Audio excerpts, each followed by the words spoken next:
अस्सलाम वालेकुम friends, welcome back to Top Smarties. Drama serial Girhein, जहां पर वजाहत और मिनल की शादी तो जैसे लटक कर रह गई। मालूम पड़ता है कि ये शादी तो जैसे होगी ही नहीं। दूसरी तरफ निम्रा आहर कर राशिद को छुड़वा कर घर ले आई और अब भी वो चिक चिक जाती ही नहीं।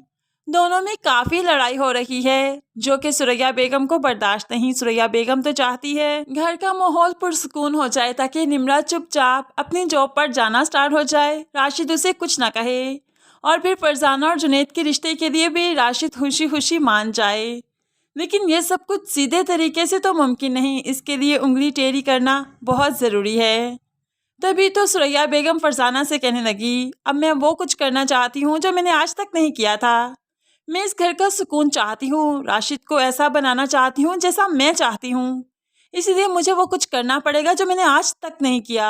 तो फरजाना हैरत से पूछने लगी, ऐसा क्या करेंगी आप? फरजाना तो ऐसी हैरत से पूछ रही है जैसे अपनी माँ के कारनामे जानती ही नहीं। तो माँ कहने लगी, कुछ तो करूँगी, लेकिन करूँगी ज़रूर और बहुत जल्द करूँगी। ऐसे ही रात के वक्त निम्रा और राशिद के कमरे में पहुँच जाती है। दोनों गहरी नींद सो रहे थे। राशिद के पास गई और उसके कुछ बाल काटकर अपने पास रखना चाहती है। जैसे ही बाल काटने लगी तो राशिद ने भी साइड चेंज की।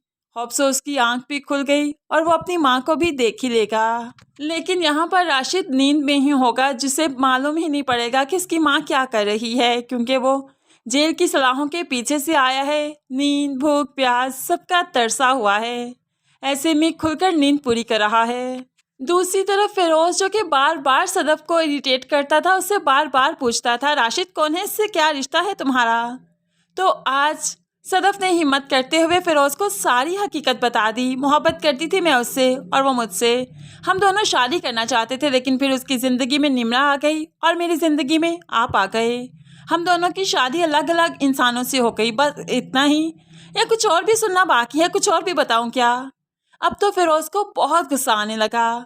अब वो सदफ पर जुल्म तो करेगा ही करेगा, उसे मारेगा पीटेगा, लेकिन सदफ को भला क्या फर्क पड़ता है, क्योंकि इस हकीकत के जानने से पहले भी वो मार खाती थी और फिर आज भी खा लेगी। दूसरी तरफ समीना, जब से निम्रा उसके घर से गई, उसके घर में मसले शुरू हुए तो वो सोचने पर मजबूर है कि निम्रा हर वक्त आपा का नाम लेती है कि वही ये सब कुछ कर रही है, और फिर ज़ारा भी तो आपा का ही नाम लेती थी कि वो सब कुछ करती है।